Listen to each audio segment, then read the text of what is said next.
Driving Business. Operators license by private security companies. So these are some of the sources of revenue, and we are very transparent. Everything is here. If I can give you some examples.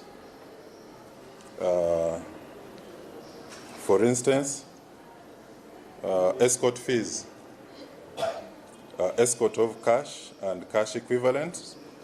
You pay 30,000, which goes to the police constable up to AIP, who is going to escort you. So it's just 30,000. Escort of explosives, escort of VIPs is 32,000, and escort of private firearms, 32,000. The fee for traffic accident reports, and this includes the sketch, the IOV report, and police report, is 142,000. You get a receipt, or you visit our portal, and you're taken through the prompts and up to payment. Choppers, and even the aeroplane. We have the fixed wing police aeroplane and police boats. Now we have various planes and choppers. For the Sokol, that is W3A Sokol, you pay $2,800. These are hourly fees charged for utilizing our aerial survey and reconnaissance. The fuel is also paid for. The crew officers are also paid for. So for the AW109 SP, that is also another plane, you pay $2,200 per flight hour. You can decide to take all the 24 hours, we multiply by $2,000 per hour. So that's just $48,000. The fixed wing aeroplane, US dollars, $2,500 per flight hour. It takes 14 people, you know.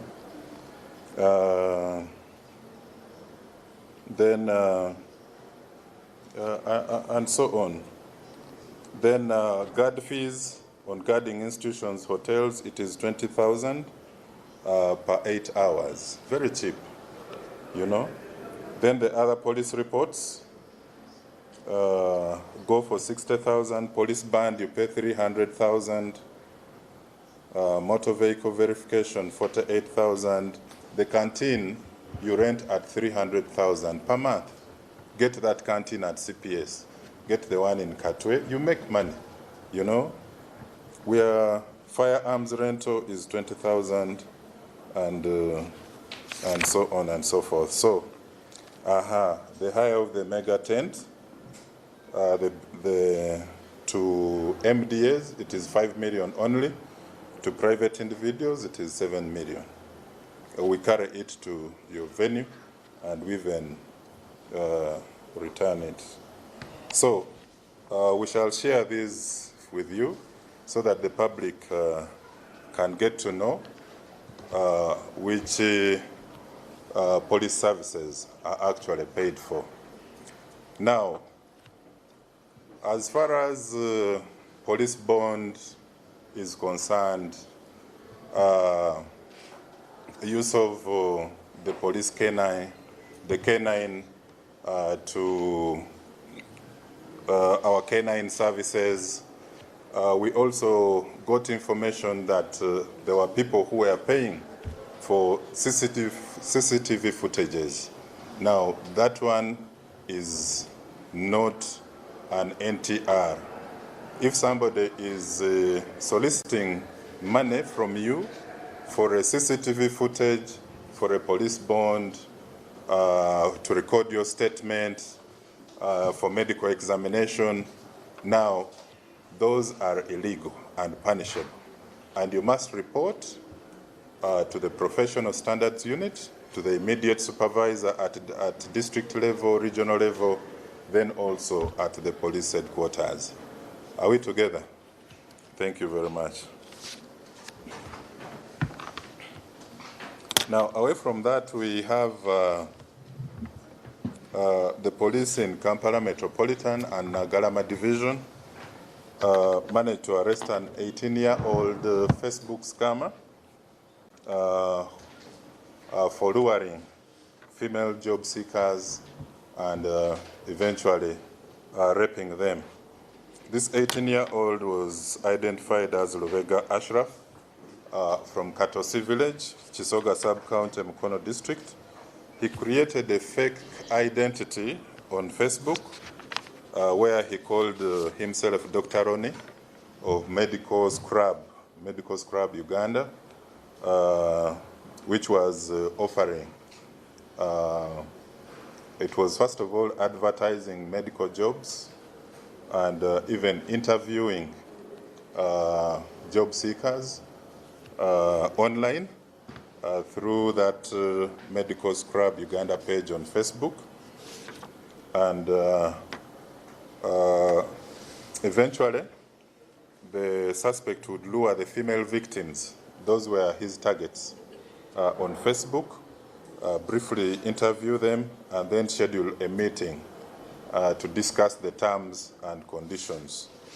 So he was doing this basically in Kayunga and Mukono areas, where he would then cause for the transportation of the victim to an isolated and bushy place where he would drag them to the bush and then sexually assault them. Now, we started following him after an incident which occurred on the 11th of March.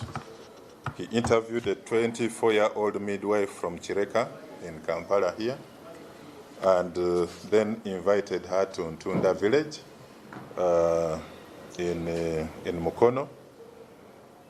He attacked her in a bushy area and then eventually raped her. So this was a victim who was looking for a job, was desperate for a job. And so after our crime intelligence and flying squad units fast tracking down this suspect, he was arrested. And we established he didn't have a fixed place overboard. He was sleeping in lodges, these cheap lodges around Kayunga and Mukono.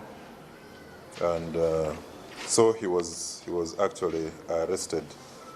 We've established that he had lured, robbed, and raped many unsuspecting members of the public with medical backgrounds, and we are expanding our investigations in that area. So we'd like to warn young girls and young female adults really to be extra cautious when transacting business on digital or on these social media platforms, because there are a number of fraudsters who hide behind the social media platforms. And even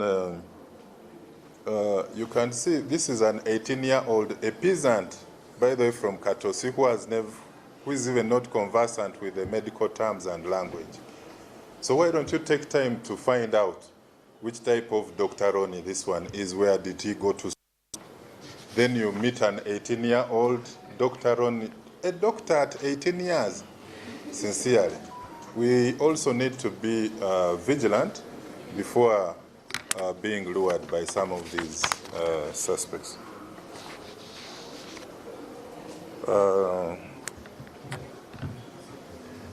Then, we want to warn our politicians who are still planning to hold unlawful assemblies and riots. And as you are aware, last week we disrupted 2 separate unlawful assemblies, one in Kampala around Mini Price, where we charged 11 suspects to court, including their ringleader, Seron Kuma John Bosco. And then there was also another separate incident of unlawful assembly in Fort Portal municipality, where the former mayor of Fort Portal municipality, that is Reverend Muhanga Wile Chintu, mobilized several members, and they stormed the narrow offices at Chembogo in Fort Portal and threatened to vandalize property and even cause breach of peace. So we had to arrest him and 5 others, and we also charged him. So this week, we have credible intelligence or plans by both Honorable Sewanyana and Honorable Muhammad Sajirinya to hold an unlawful assembly and a legal procession through the city up to Parliament over the poor state of the Machindi Salama Road. Now, this is a road which has been planned under the Kampala City Authority. Now, why don't you engage the officials before you go into issues of holding unlawful assemblies and so on? First, engage the officials at the Kampala City Authority or even the Ministry of Works and Transport before, these acts of lawlessness and impunity are not encouraged. And because the experience we've had with these illegal processions is they have a potential of massively disrupting the other,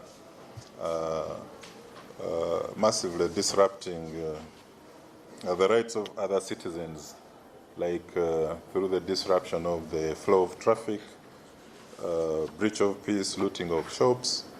The roadside market dealers are mostly affected, and some of these people earn income on a daily basis. So in one way or another, you are affecting them, and yet there are processes under which these grievances can be handled. So our territory commanders in KMP have been tasked to counter all forms of disorderliness, lawlessness, and impunity, and we shall ensure that we disperse and disrupt any unlawful assemblies and illegal processions that the 2 honorable members of Parliament would like to engage themselves in. Now, we had a bad incident that occurred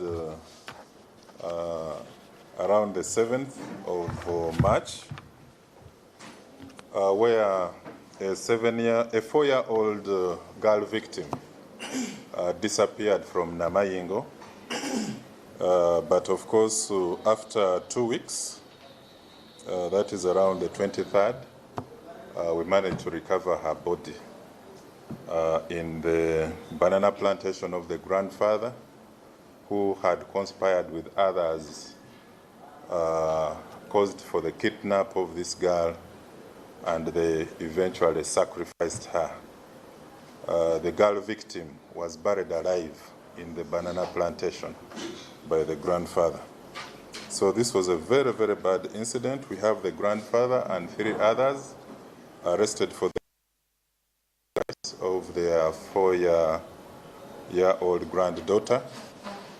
And so we want to thank our territorial police in Busoga East Region and Namayingo District for really fast-tracking this matter. Beginning the 7th, when this girl victim identified as Naruvanga Lahum, aged 4. And from the time she disappeared, the community got involved. We mobilized the community and went on to carry out a number of, follow up a number of leads. And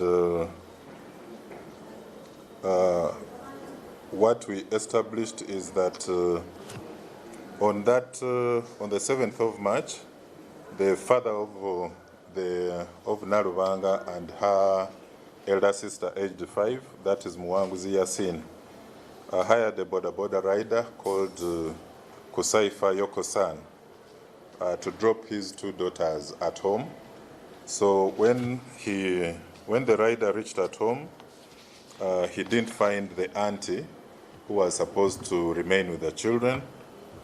He opened the door. You know, the villages, the communities, sometimes they are not used to locking the door. So he opened the house and then left the children there. The two, one aged 5 and another one aged 4, at around 8 p.m. So he went looking for the auntie, and when he got the auntie, they came back home, but they found the door had been opened and the 4-year-old Narubanga was missing. So we managed to track down the suspects. We got Mwesigwa Isma, who was one of the accomplices.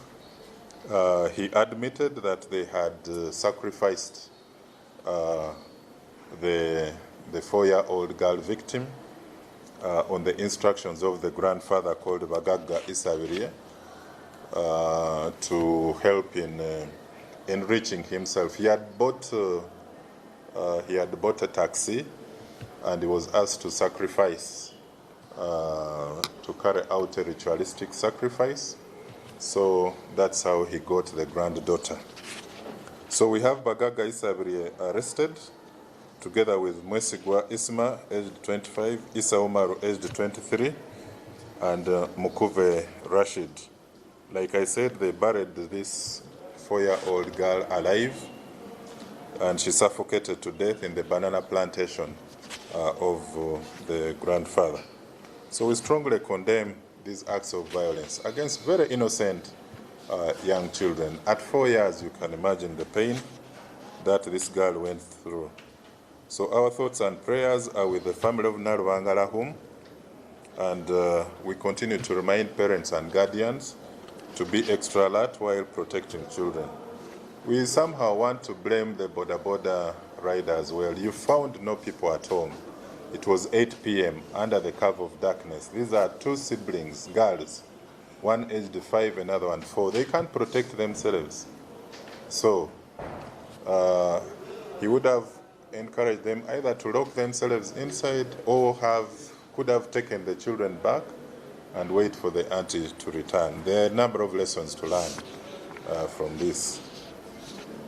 Then our cybercrime unit at CID headquarters is trying to track down a phone scammer who is targeting police officers and fleecing money from them with the promise of getting promotions to the next rank for them.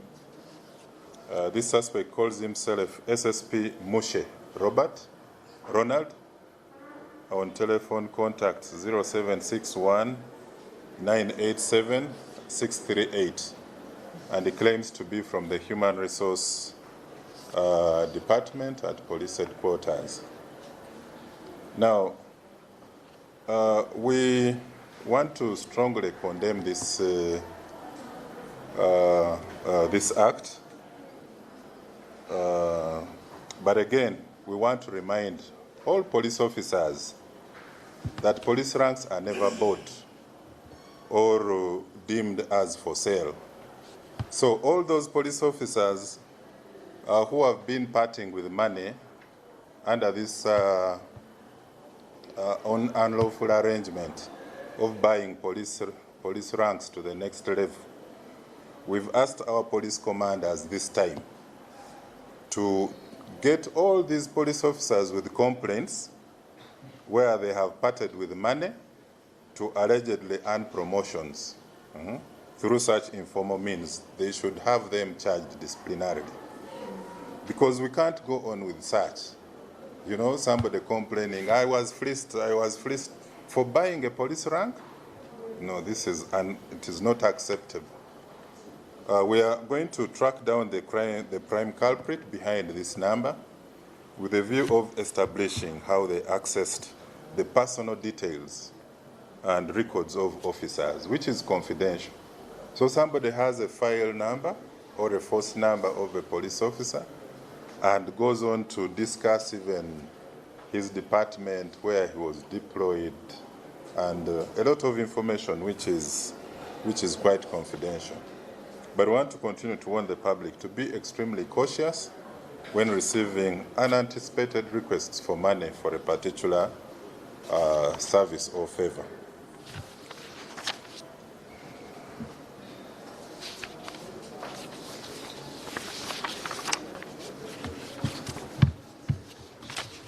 And it is also against that background that we've taken interest in a certain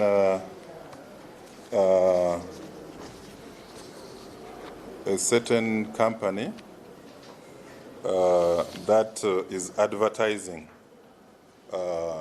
certificates of good conduct outside the arrangement by our Directorate of Interpol and International Relations. There is no other person who issues a certificate of good conduct apart from the police through Interpol. So where this verifyafrica.com came from and started asking people for that they process certificates of good conduct. I don't know what is wrong with some of our people. And these ones are charging 46,000 with a 5-day delivery for one to get a certificate of good conduct to Kenya, Rwanda, and Tanzania. And they even give a link and prompts to be followed. Now, this is very wrong. If you know that you've gotten a certificate of good conduct from Verify Africa, just know that it is fake. Get in touch. The only entity which issues certificates of good conduct is our Directorate of Interpol and International Relations. And they do that after carrying out very thorough criminal background checks through our Directorate of Forensics. Are we together? So thank you very much. I think last week we talked about a victim of sodomy in Kapchorwa, where we talked about a victim who was attacked while locking the gate at Kachowe Rosel, who was attacked in Kapchorwa district. And then he was sexually molested by a stranger at that time.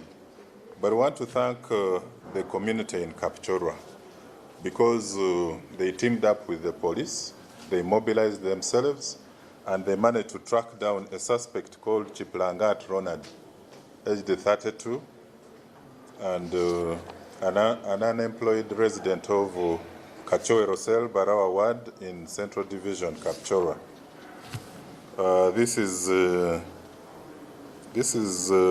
The suspect is a former security guard at KK Company in Kampala here.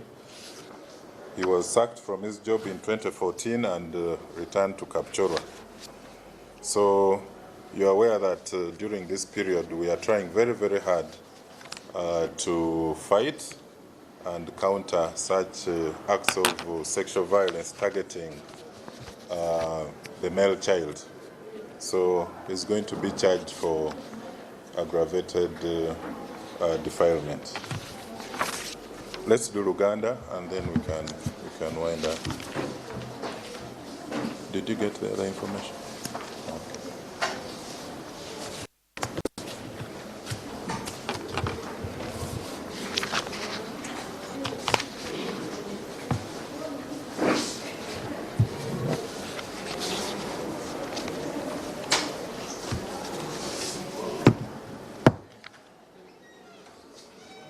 Tutandike. Mwebale nnyo nga bulijjo tubeebaza okutwegattako.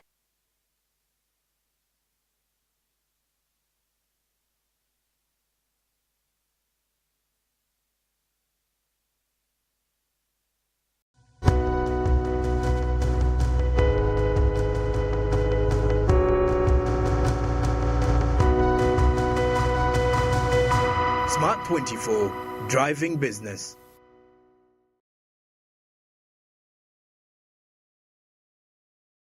Say goodbye to paperwork and travel costs. Now every MTN customer can register to invest in securities anytime and anywhere with Zabu in a few simple steps. Step 1.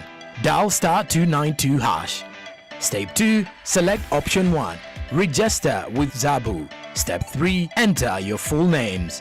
Step 4. Enter your national identification number. Step 5. Enter your national identification card number. In 24 hours, you will receive an SMS confirming your registration. Congratulations, you are now ready to invest.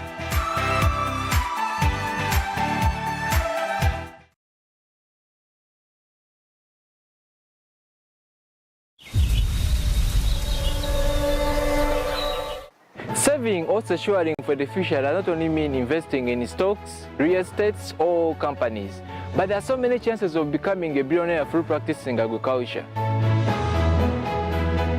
You don't need a very big plot of land or large capital to start, but slowly by slowly you can build an empire.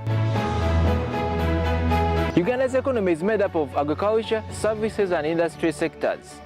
But agriculture comes out as the backbone of Uganda, employing 70% of the population and contributing half of the country's exports and earnings. Agriculture being the main supplier of raw materials for several companies, and it's readily marketed both in urban and rural areas. There are so many chances of the next billionaires coming from agriculture. From the farmers to the processors,